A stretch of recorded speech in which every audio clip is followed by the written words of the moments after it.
Hello friends, myself Arun Goswami, Assistant Professor, Poddar management training institute, Jaipur.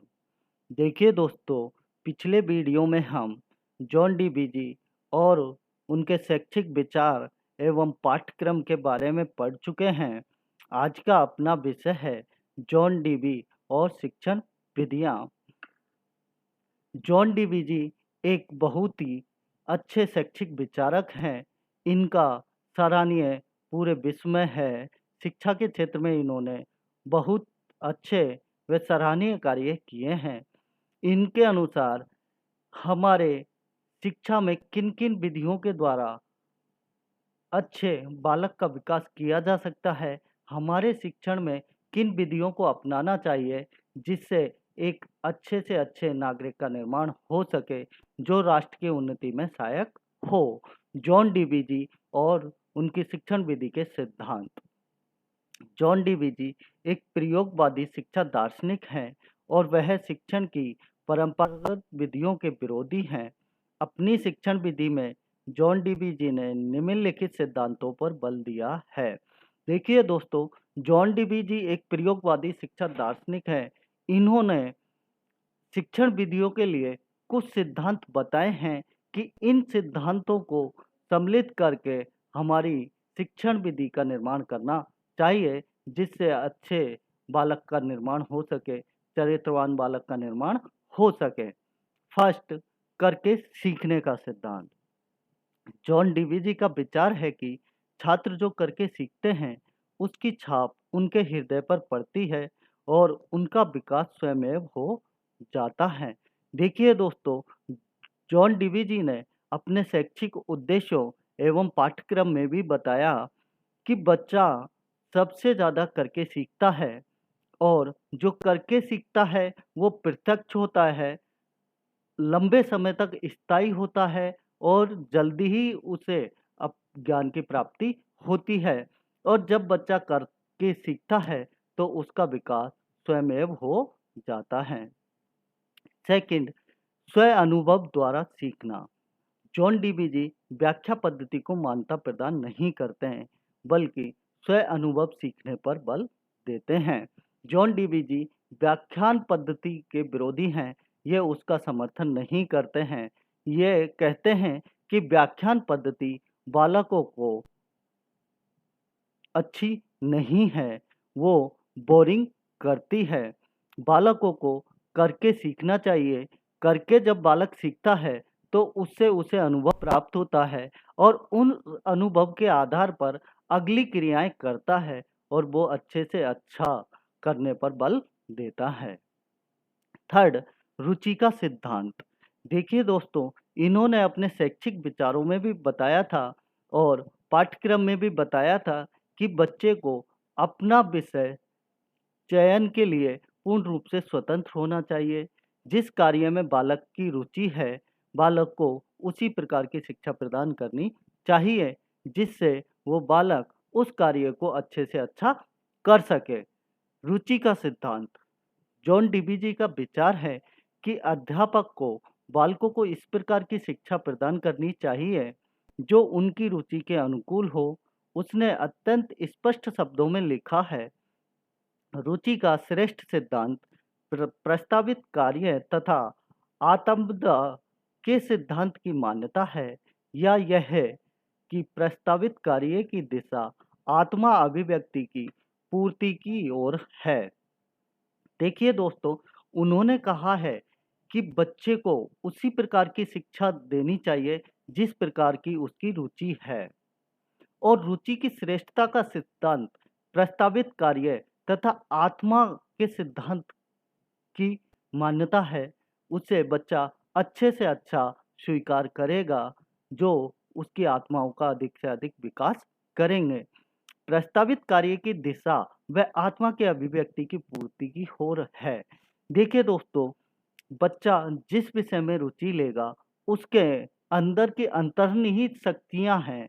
वो जिस कार्य में रुचि लेंगी तो उस कार्य को वो अभिव्यक्त करने में अच्छे से अच्छा अभिव्यक्ता बन सकता है, अच्छे से अच्छा उन निहित उद्देश्यों को अभिव्यक्त कर सकता है। रुचि पर इन्होंने सर्वाधिक बल दिया है। फोर्थ, सहसंबंध का सिद्धांत। जॉन डीबीजी विभिन्न विषयों का सहसंबंध स्थापित करके शिक्षा प्रदान करने की बात करते हैं और कहते हैं यही शिक्षा उपयोगी एवं स्थायी होती है। जॉन डीबीजी कहते हैं कि हमारी शिक्षण विधियों में सभी विषयों में आपसी संबंध स्थापित होने चाहिए, जैसे सामाजिक विज्ञान, इतिहास, भूगोल, स्वास्थ्य विज्ञान, समाजशास्त्र, नागरिक शास्त्र आदि विषय आपस में सहसंबंधित होने चाहिए और इनसे जो ज्ञान प्राप्त होगा वही उपयोगी एवं स्थायी ज्ञान होगा। और हमारी शिक्षा पद्धति में इस प्रकार की शिक्षण विधियों को अपनाना चाहिए जिससे बालक का अच्छे से अच्छा विकास हो सके, बालक के सभी पक्षों का सर्वांगीण विकास हो सके। नेक्स्ट, शिक्षक सिद्धांतों का व्यवहारिक प्रयोग।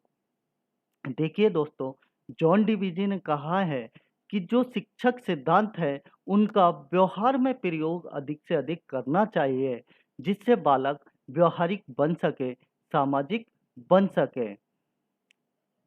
उपयुक्त सिद्धांतों का प्रयोग जॉन डीबीजी ने अपने प्रयोगात्मक स्कूलों में किया और उन्हीं सिद्धांतों पर किलपैट्रिक ने अपनी योजना पद्धति बनाई।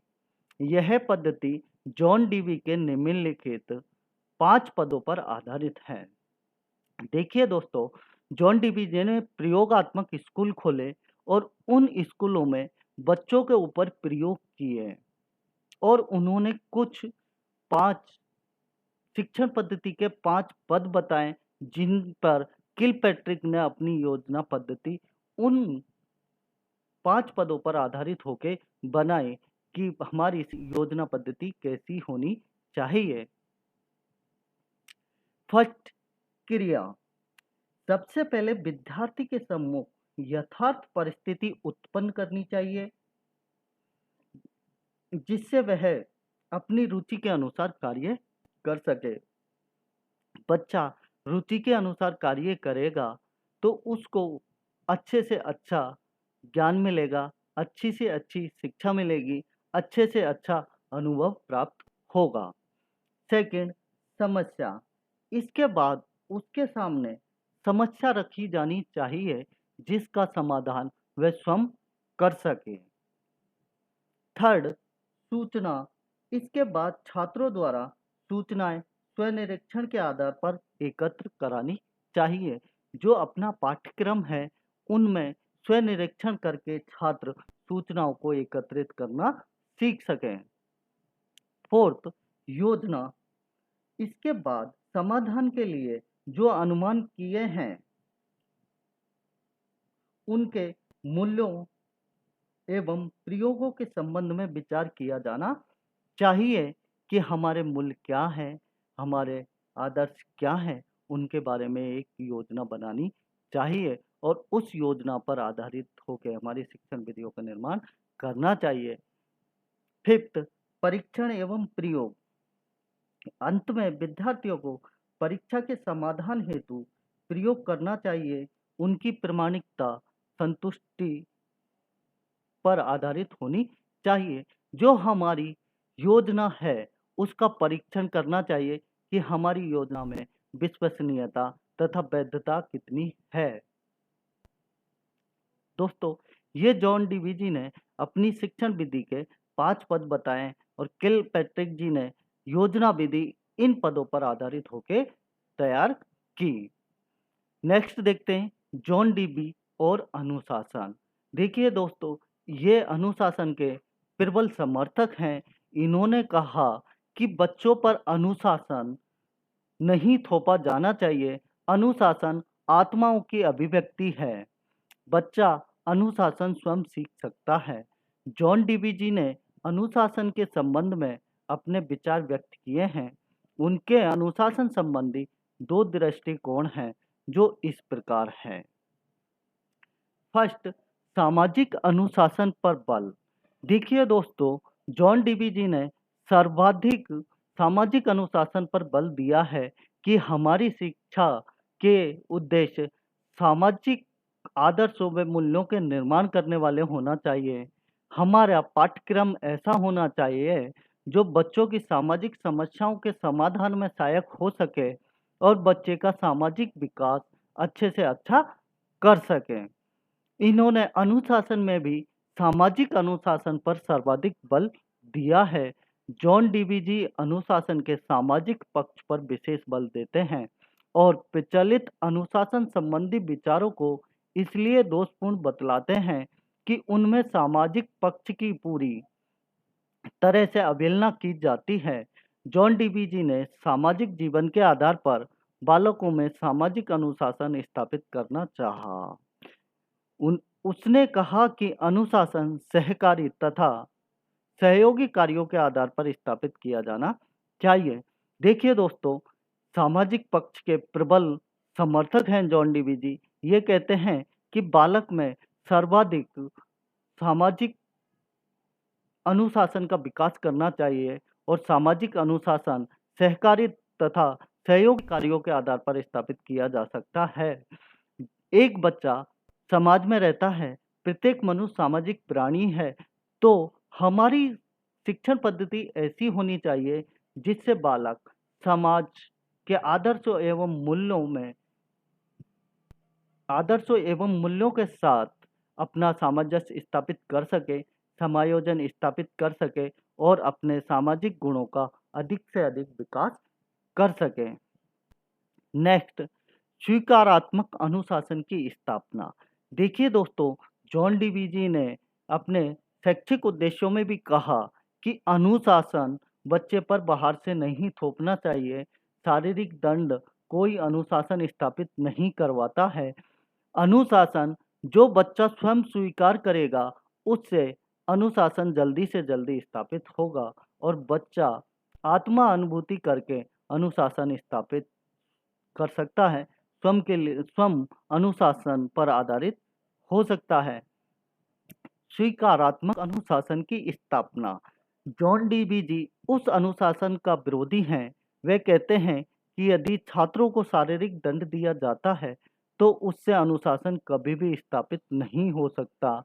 अनुशासन एक आंतरिक विकास है और इस प्रकार वह आत्मा अनुशासन पर बल देता है। देखिए दोस्तों, इन्होंने कहा कि बच्चे को शारीरिक दंड देने से अनुशासन स्थापित नहीं किया जा सकता। अनुशासन बालक की आत्माओं से होगा, बच्चे के आंतरिक विकास से होगा, आंतरिक भावनाओं से होगा। इस प्रकार उन्होंने आत्मा अनुशासन पर भी बल दिया है।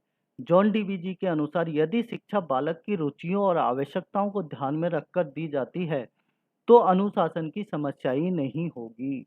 जॉन डीवीजी कहते हैं कि जो हमारी शिक्षा योजना है उसके उद्देश्य, पाठ्यक्रम, शिक्षण विधियां बालक की रुचियों के अनुसार होगी तो अनुशासन स्थापित करने की जरूरत ही नहीं है। अनुशासन स्वयं स्थापित हो जाएगा। अनुशासन से संबंधित कोई समस्या नहीं आएगी। अब देखते हैं दोस्तों, जॉन डीवीजी और विद्यालय। जॉन डीवीजी के विद्यालय संबंधी विचार संक्षेप में इस प्रकार हैं। देखिए दोस्तों, जॉन डीवीजी ने यह भी बताया कि हमारी शिक्षा योजना के अंतर्गत कैसे विद्यालयों का निर्माण किया जाना चाहिए, किस प्रकार के विद्यालय होने चाहिए। तो इन्होंने 5 बातें बताई हैं जो हमारे विद्यालय उन पर आधारित होने चाहिए। प्रचलित विद्यालयों की आलोचना।